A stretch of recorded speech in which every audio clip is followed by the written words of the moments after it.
Well, greetings. Welcome back to Blinky's Guitar Dungeon, where, things happen and, well, we don't always admit it. You know what I mean? For example, well, if you were me, would you admit to doing this? And even though I probably shouldn't, I'm going to because, well, this was my solution for yes, and remember I told you I was going to whack on the headstock? Well, I did. And I needed a little more meat to do the 3 and 3 thing that I wanted. And I thought, rather than try to match that maple, why don't I just use some of the maple that was already there? Yeah, the grain isn't going to exactly look right on the back, but first, it'll work. And second, I'll either paint this part or cut another veneer. Actually, I probably have already cut enough veneer that I could have some for the back too. I've got veneer for the front, enough for the back. And so this will be a 3 and 3, although I'm going to use a 6 inline tuners and some of them will be backwards, at least for now.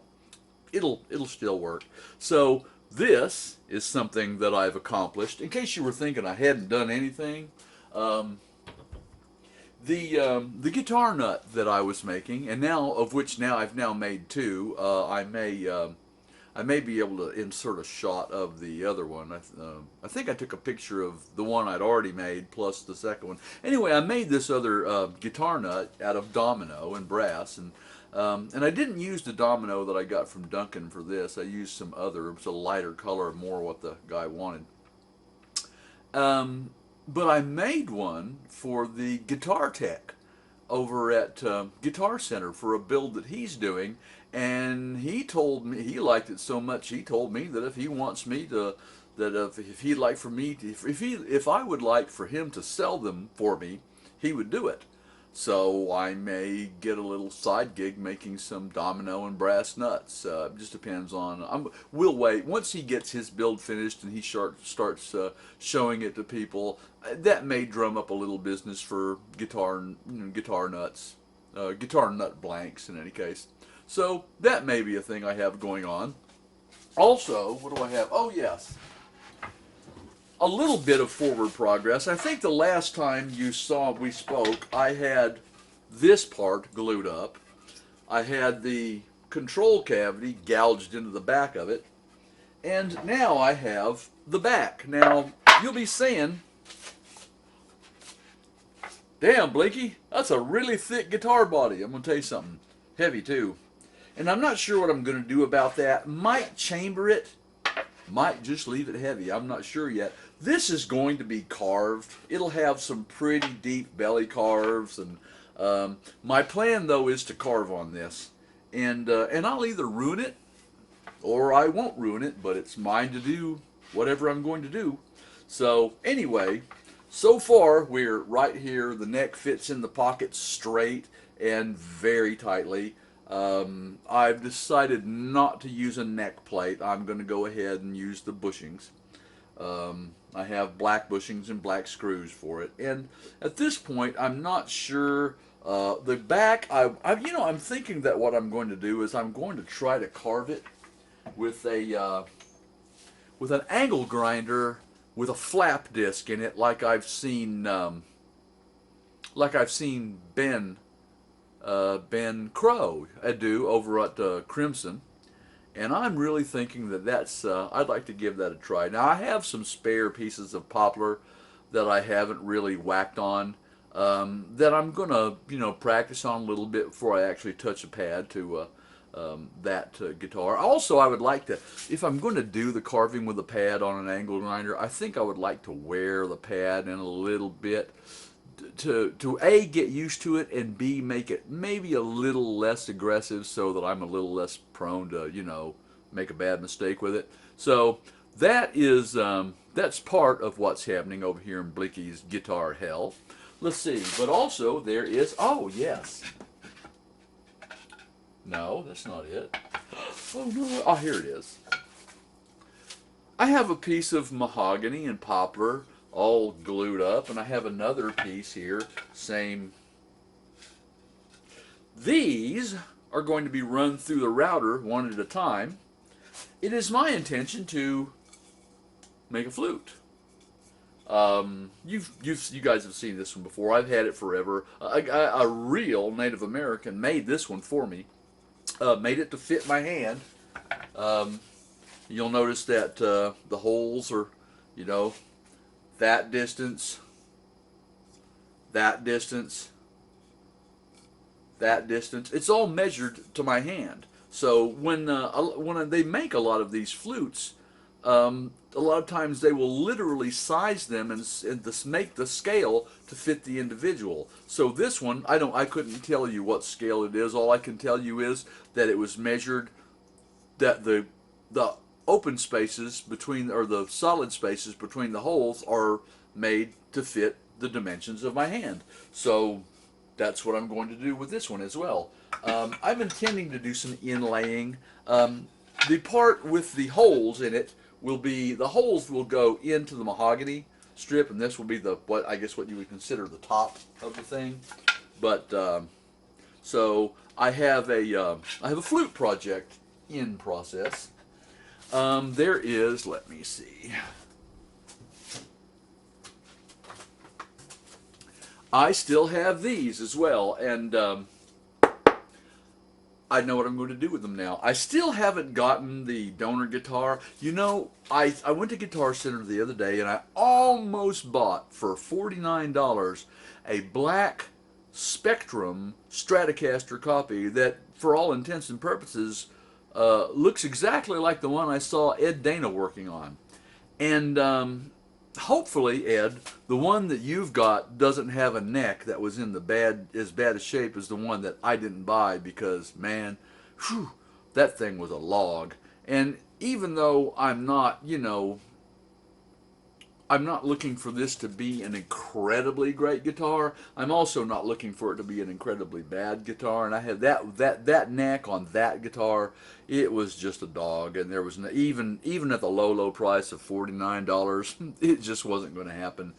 This guitar, but I have some more things going on with that project, because I and a couple of other people, CJ199, I can never remember his whole username, but CJ, anyway, you know CJ, he and I have been talking back and forth about ways to put a sustain circuit. And what I want to do, I want to get a small mid-range horn driver and actually put up inside the body of the guitar and power it with a small practice amp, and I would run that into run the output from that into a second jack into the guitar, and literally just vibrate the guitar with a driver. It's kind of like the old, you remember when you were a kid, or maybe not so much of a kid, when you would take the headstock of your guitar and just jam it right against the speaker box and just play the feedback, because we're all freaks at heart, right? And we like the sound. So I'm trying to figure out a way that I can just not only do that, but actually maybe even put a pot on it so that I can, control the amount of craziness that I get from it. So that's another project that I have going on. Getting a driver that will give me as full of a range as I would like, it could be a problem, but I'm not thinking so. Considering, that a guitar is really a mid-range instrument, or at least this guitar certainly is going to, because it's going to be a rhythm guitar. I'm not looking for big leads out of it.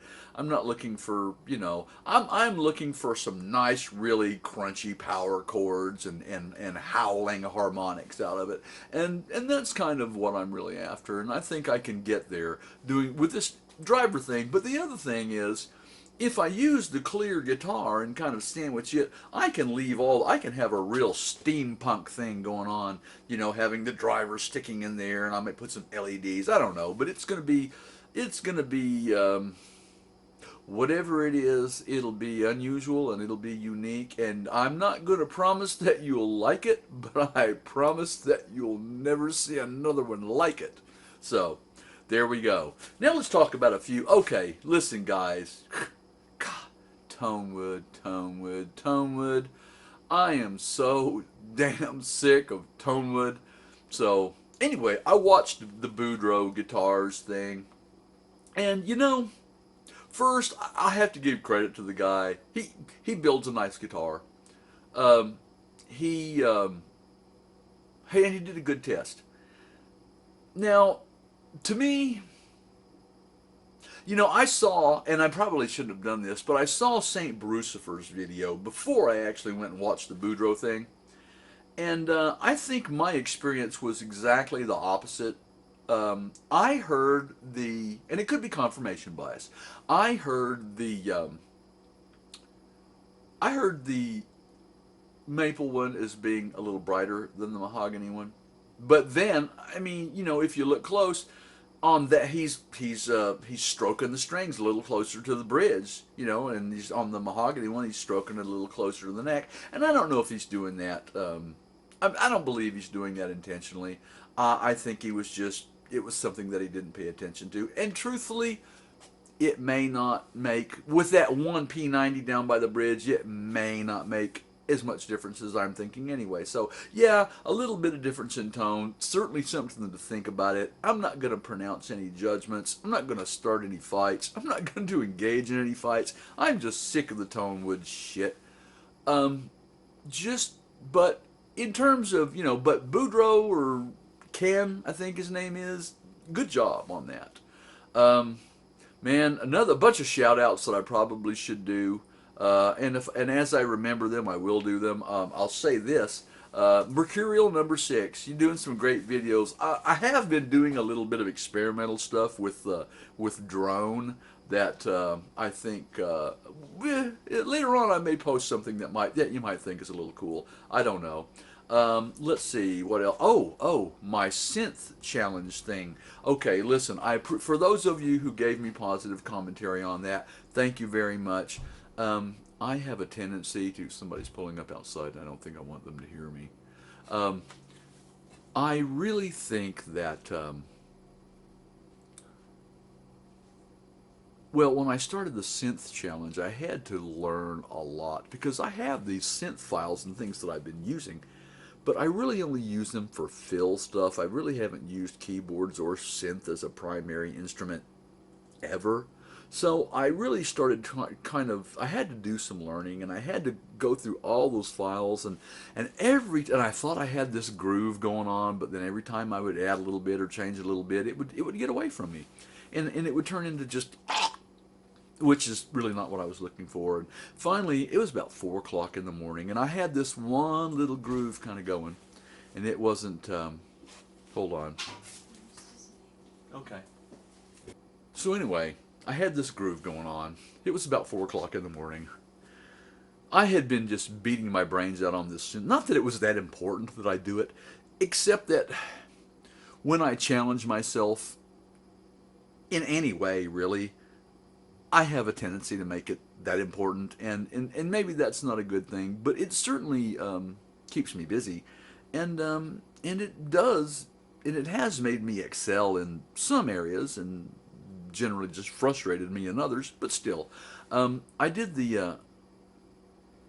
I got this little groove together, and everything that I tried to add to it was just a mistake, and every little change I tried to do just didn't work out. And finally, I said, I really want to be through with this, and I am going to post something because I said I was going to post something.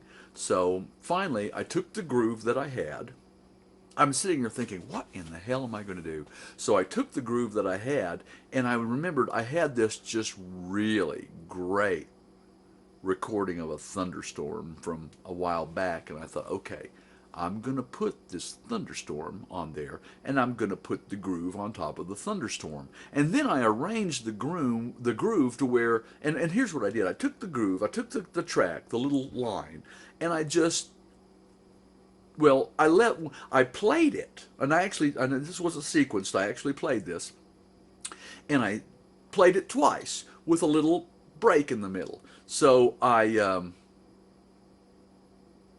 in the break in the middle, I arranged it to where there was a nice lift of thunder right in the middle of the little break there, and then I played the same melody line, but I just played it, and it's real simple, A B B A type of thing, and not those aren't notes or chords; those are just sequences of melody lines. But anyway, so I I just did a little glow string kind of thing, and I only played it once. The one on the end is just the same one on the front. I just copied it and pasted it on the end. But anyway, so I have this thunderstorm, and I have this little glow string thing that I play, and then it does a swell into the main synthesizer riff thing, and then that goes out. It plays the little glow string thing one more time, and then it's gone.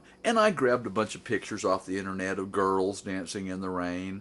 And at first, well, the first batch of pictures that I got, yeah, well, it was gonna be. They were just a little too hot, quite frankly. You guys would have appreciated them, but it wasn't. It really wasn't what I was trying to do, and quite frankly, the music wasn't right for girls that looked that good. So I got some more pictures of young kids dancing in the rain, and used those along with some of the grown woman pictures that were pretty sedate. The girl in the red dress